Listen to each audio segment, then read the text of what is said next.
প্রিয় শিক্ষার্থী বন্ধুরা, গুরুকুল অনলাইন লার্নিং নেটওয়ার্কে তোমাদেরকে স্বাগত।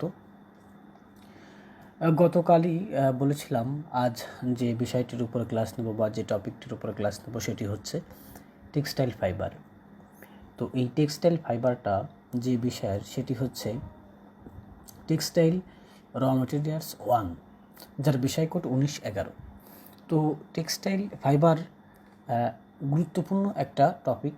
এই টপিকের উপর ভিত্তি করেই টেক্সটাইলের যে ফাইবার বলি বা সুতা বলি, কাপড় বলি, অনেক কিছুই নির্ভর করে। তো টেক্সটাইল ফাইবার কি, প্রথমেই আমরা জানব টেক্সটাইল ফাইবার কাকে বলে। পৃথিবীতে বহু প্রকার ফাইবার আছে, অনেক ফাইবার আছে, কিন্তু সকল ফাইবারকেই কিন্তু টেক্সটাইল ফাইবার বলা যায় না। তো টেক্সটাইল ফাইবার হতে হলে সেই ফাইবারের নির্দিষ্ট কিছু গুণ থাকা লাগে এবং সেই ফাইবার দ্বারা সুতা তৈরি করার যে সক্ষমতা বা ক্ষমতা আছে সেটা থাকার প্রয়োজন আছে। তো চলো, যে বইয়ের ভাষায় আমরা দেখি যে টেক্সটাইল ফাইবার কাকে বলে সেটা একটু দেখি। যে সকল ফাইবারের ন্যূনতম দৈর্ঘ্য, শক্তি, সূক্ষ্মতা, নমনীয়তা, সমতা, চাকচিক্যতা, রেসিলিয়েন্সি, স্থিতিস্থাপকতা বিদ্যমান থাকে তাকে টেক্সটাইল ফাইবার বলে।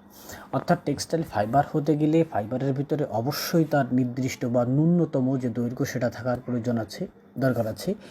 শক্তি থাকতে হবে, তার যে ন্যূনতম যে শক্তি, কমপক্ষে যে শক্তি, সেই শক্তিটা থাকতে হবে। সূক্ষ্মতা বা চিকুন যেটাকে বলি আমরা, সেটা থাকতে হবে। নমনীয়তা হতে হবে। সমতা থাকতে হবে। চাকচিক্যতা থাকতে হবে। রেসিলিয়েন্সি থাকতে হবে, অর্থাৎ ঘর্ষণ প্রতিরোধ ক্ষমতা থাকতে হবে। স্থিতিস্থাপকতা বিদ্যমান থাকতে হবে। অর্থাৎ স্থিতিস্থাপকতা কী জিনিস, আমি ফাইবারটা টান দিলাম, দেওয়ার পরে সেটা আবার পূর্ব স্থানে চলে আসলো, এটাই হচ্ছে স্থিতিস্থাপকতা। তো স্থিতিস্থাপকতা এমন না যে বিশালটা অনেক টান দিলাম দেওয়ার পর অনেক লম্বা হলো, এমনটা না। ন্যূনতম যেটুকু সম্প্রসারণ হয় সেটুকু অন্তত থাকতে হবে। এই গুণাগুণগুলো যদি থাকে তবেই সেটাকে আমরা বলতে পারি টেক্সটাইল ফাইবার। এখন এই টেক্সটাইল ফাইবারের তো এই গুণগুলো থাকতে হবে, তবেই আমরা সেটাকে টেক্সটাইল ফাইবার বলতে পারবো। এখন আমরা দেখব টেক্সটাইল ফাইবারের বৈশিষ্ট্য, অর্থাৎ কি কি বৈশিষ্ট্য থাকলেই আমরা টেক্সটাইল ফাইবার হিসেবে গণ্য করা যায় বা টেক্সটাইল ফাইবার বলা যায় বা টেক্সটাইল ফাইবার হিসেবে কাজ করা যায় সেটাকে নিয়ে। 1 নম্বর বৈশিষ্ট্য হচ্ছে দৈর্ঘ্য। এই সংজ্ঞার ভিতরে কিন্তু আমরা এই গুণগুলো পড়েছি বা বৈশিষ্ট্যগুলো কিছুটা দেখেছি। সেগুলোর সাথে আরও কিছু আর কি গুণ তোমাদেরকে দেখাবো। তো প্রথমেই আছে দৈর্ঘ্য, তারপরে আছে শক্তি, তারপরে আছে সূক্ষ্মতা, নমনীয়তা, সমতা, চাকচিক্যতা, রেসিলিয়েন্সি, স্থিতিস্থাপকতা, পাক দেওয়ার ক্ষমতা, সংকোচন। এই যে 10টা বৈশিষ্ট্য, এই 10টা বৈশিষ্ট্য হচ্ছে টেক্সটাইল ফাইবারের বৈশিষ্ট্য। তো দৈর্ঘ্য কী জিনিস, আমরা দৈর্ঘ্য সম্পর্কে আলোচনা করব। অর্থাৎ টেক্সটাইল ফাইবার হতে গেলে ফাইবারের কিন্তু নির্দিষ্ট একটা দৈর্ঘ্য থাকার প্রয়োজনীয়তা আছে। সেই দৈর্ঘ্য না হলে কিন্তু আমি একটা ফাইবার, তার কোনো দৈর্ঘ্যই নাই, সামান্য দৈর্ঘ্য আছে, সেটা দিয়ে কি টেক্সটাইল সুতা তৈরি করা যাবে না। এই কারণে সুনির্দিষ্ট একটি বা ন্যূনতম একটি দৈর্ঘ্য সেটা থাকতে হবে। এরপরে কি আছে শক্তি। একটা ফাইবার আছে কিন্তু তার কোনো শক্তি নেই, সেটাকে টেক্সটাইল ফাইবার হতে পারে না, হতে পারে না। তাহলে সেটা কি হবে, তার ওই ফাইবারের একটা ন্যূনতম যে শক্তি পাক দেওয়ার জন্য সেই শক্তিটা থাকার প্রয়োজন আছে। সূক্ষ্মতা অর্থাৎ চিকুন, কতটা চিকুন, বিশাল ফাইবার আছে কিন্তু অনেক মোটা, সেটাকে ফাইবার হিসেবে গণ্য করা যায় না, এই কারণে তার একটা সূক্ষ্মতা থাকতে হবে। নমনীয়তা অর্থাৎ ফাইবার ঠিকই হলো বাট নমনীয় না, সেটা বাঁকানো যায় না, সেটা ঘোরানো যায় না, এই নমনীয়তা নেই, তাহলে কি সেটাকে টেক্সটাইল ফাইবার হিসেবে আমরা বলতে পারবো না। এই কারণে টেক্সটাইল ফাইবারের জন্য নমনীয়তা থাকতে হবে। এরপর আছে সমতা, অর্থাৎ একটা ফাইবার আছে তার কোথাও উঁচু, কোথাও নিচু, কোথাও মোটা, কোথাও চিকুন, এটা তো টেক্সটাইল ফাইবার হিসেবে বিবেচনা করা যাবে না বা এটা দ্বারা কোনো সুতা তৈরি করা যাবে না। এই কারণেই সমতাও থাকতে হবে। চাকচিক্যতা, সব কিছু আছে কিন্তু তার চাকচিক্যতা নাই, তাহলে ওটাকেও কিন্তু টেক্সটাইল ফাইবার হিসেবে গণ্য করা যাবে না। রেসিলিয়েন্সি, ঘর্ষণ প্রতিরোধ ক্ষমতা, অর্থাৎ ঘর্ষণ প্রতিরোধ ক্ষমতা থাকতে হবে। আমরা ঘর্ষণ প্রতিরোধ ক্ষমতাটা কী জিনিস আমরা একটু জানি। ঘর্ষণ প্রতিরোধ ক্ষমতাটা হচ্ছে যে আমরা যে জামা কাপড় যেগুলো আর কি ব্যবহার করি, অনেক সময় দেখা যায় যে আমাদের হাতের সাথে হাত এবং শরীরের সাথে হাত লেগে লেগে অনেক সময় দেখা যায় সেখান থেকে গুটি গুটি নেপস, স্ল্যাব এগুলো সৃষ্টি হয়। তো এইগুলো প্রতিরোধ ক্ষমতা কিন্তু ওই ফাইবারে থাকতে হবে। যদি এই রেসিলিয়েন্সি ফাইবারে না থাকে তাহলে কাপড়েও কিন্তু এই রেসিলিয়েন্সি ভালো থাকবে না। এরপরে কি আছে? স্থিতিস্থাপকতা। পূর্বেই আলোচনা করলাম সংঘর্ষের ভিতরে স্থিতিস্থাপকতা কী জিনিস। তারপরে আবারও বলছি, অর্থাৎ ফাইবারকে আমি সম্প্রসারণ করব বা টান দেবো, দেওয়ার পরে সেটা বেড়ে যাবে বা লম্বা হবে। তারপর যদি সেটা আবার ছেড়ে দিই তাহলে পূর্বের স্থানে চলে আসবে। এই ক্ষমতাটাও কিন্তু থাকতে হবে।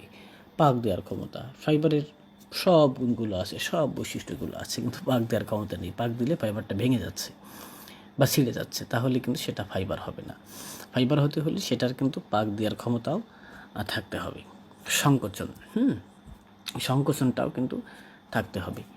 এরপর এই যে বৈশিষ্ট্যগুলো সেগুলো তো আমরা জানলাম। এরপর আমরা যেটা জানবো সেটা হচ্ছে টেক্সটাইল ফাইবারের শ্রেণী বিভাগ। টেক্সটাইল ফাইবার কত প্রকার, কি কি শ্রেণী আছে, তার প্রকারভেদটা কেমন, এটা আমরা একটা শখের মাধ্যমে দেখব। তাহলে চলো আমরা দেখি যে টেক্সটাইল ফাইবারের শ্রেণী বিভাগটা কেমন। এখানে উদাহরণও দেওয়া আছে, তোমরা যখন উদাহরণ এটা ক্লাসটা করবা পাশাপাশিতে উদাহরণগুলোও দেখতে পারবা। তো চলো প্রথমেই আমরা দেখি টেক্সটাইল ফাইবারের শ্রেণী বিভাগ। তো টেক্সটাইল ফাইবারটা হচ্ছে দুই প্রকার, প্রধানত দুই প্রকার। সেটা কি কি? ন্যাচারাল ফাইবার আর হচ্ছে কেমিক্যাল ফাইবার। টেক্সটাইল ফাইবারকে ভাগ করা হয়েছে দুই ভাগে। প্রথমত সেটা হচ্ছে ন্যাচারাল ফাইবার হিসেবে আর কেমিক্যাল ফাইবার হিসেবে। আমরা ন্যাচারাল ফাইবার সম্পর্কে প্রথমে আলোচনা করব। ন্যাচারাল ফাইবারকে আবার ভাগ করা হয়েছে তিন ভাগে। সেটা হচ্ছে তোমার ভেজিটেবলস, এনিমালস আর হচ্ছে মিনারেল। এই তিন প্রকারে ভাগ করা হয়েছে ন্যাচারাল ফাইবার। এই ভেজিটেবল ফাইবারকে আবার তিন ভাগে ভাগ করা হয়েছে। সেটা কি? Seed and fruits. Seed and ফ্রুটসের এই উদাহরণ দেখো পাশেই আছে, কটন আছে। তারপরে আছে কি? বাস্ট। বাস্টের উদাহরণ পাশে দেখতে পারো আছে, ফ্লাক্স, হেম্পে। তারপরে হচ্ছে রেমি, জুট, এইগুলো হচ্ছে বাস্ট। তারপরে হচ্ছে লিফট, সিসাল, কয়ার, এইগুলো হচ্ছে তোমার লিফটের উদাহরণ। উদাহরণগুলো তোমরা দেখতে পাচ্ছ।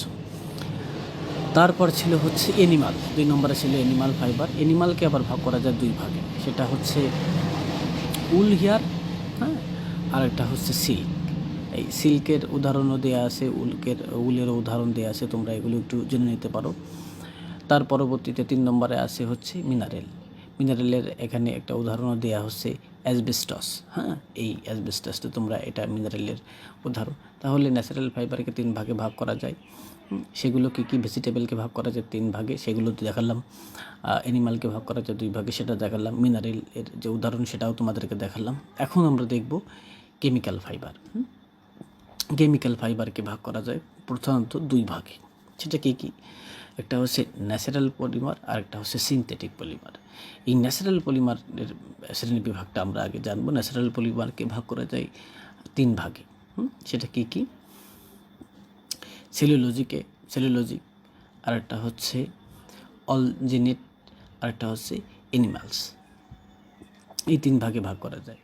এই সেলুলোজিককে আবার ভাগ করা যায় দুই ভাগে। সেটা হচ্ছে রিজেনারেটেড সেলুলোজ, আর একটা হচ্ছে সেলুলোয়েড আস্ট অ্যাটাক্ট। এই 2 ভাগে কিন্তু ভাগ করা যায়। আর অলজিনেট তো এর কোনো প্রকারভেদ নেই, এটাই। আর এনিমালস এটাও একটা, এর কোনো প্রকারভেদ নেই। এরপরে দেখো যে সিনথেটিক পলিমারকে ভাগ করা যায় 2 ভাগে, প্রধানত 2 ভাগে ভাগ করা যায়। কি কি সেটা আমরা একটু দেখি। অর্গানিক আর একটা হচ্ছে ইনঅর্গানিক। তো ইনঅর্গানিকের কোনো প্রকারভেদ নেই, অর্গানিকের প্রকারভেদ আছে। অর্গানিককে ভাগ করা যায় আবার 2 প্রকারে। সেটা কি? প্রথমে হচ্ছে পলিকন্ডেনসেশন, আর একটা হচ্ছে পলিমারাইজেশন অ্যাডিশন। এই 2 প্রকারে ভাগ করা যায়। তো আশা করি তোমরা এই যেটা প্রকারভেদ সেটা বুঝতে পেরেছো, দেখতে পেরেছো। প্রিয় শিক্ষার্থী বন্ধুরা, তোমরা প্রত্যেকটা বিষয়ের স্ক্রিনশট দিয়ে রাখতে পারো। সেটা হচ্ছে যে আমরা টেক্সটাইল ফাইবার কাকে বলে সেটার একটা স্ক্রিনশট দিয়ে রাখলে, তারপরে হচ্ছে টেক্সটাইল ফাইবারের কী কী বৈশিষ্ট্য সেটা স্ক্রিনশট দিয়ে রাখতে পারো।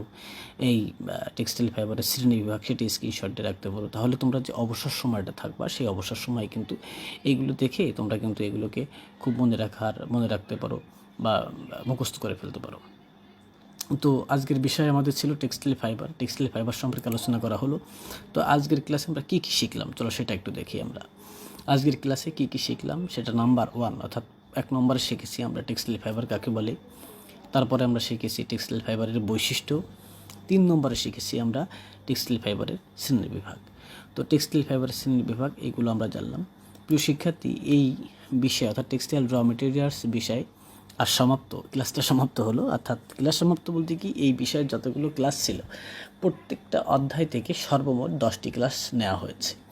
এই 10টি ক্লাস তোমরা যদি মনোযোগ সহকারে করো তাহলে নিঃসন্দেহে বলতে পারি যে তোমরা পরীক্ষায় 70 আপ 80% মার্কস এর প্রশ্নের উত্তর তোমরা কিন্তু পরীক্ষায় করতে পারবা, এটা অনায়াসে করতে পারবা। এবং আরেকটু কথা বলে রাখি তোমাদের, সেটা হচ্ছে আমি একটা মডেল টেস্টের যে একটা করছেন সেটাও কিন্তু তোমাদের এখানে দিয়ে দেব। তোমরা নিজেদের সংগ্রহ রেখে সেটা কিন্তু তোমরা বাড়িতে বসে পড়ে একটা পরীক্ষাও দিতে পারো। তো খুব দ্রুত, যত দ্রুত সম্ভব আমি তোমাদের এই টেক্সটাইল র মেটেরিয়ালস 1 যে মডেল টেস্টটা সেটা দ্রুতই আমি তোমাদের এই গ্রুপে দিয়ে দেবো। তো প্রিয় শিক্ষার্থী বন্ধুরা, আশা করি তোমরা ভালো থাকবে, সুস্থ থাকবে, নিরাপদে থাকবে, সেই প্রত্যাশায় আজ এখানেই বিদায় নিচ্ছি। ধন্যবাদ সবাইকে।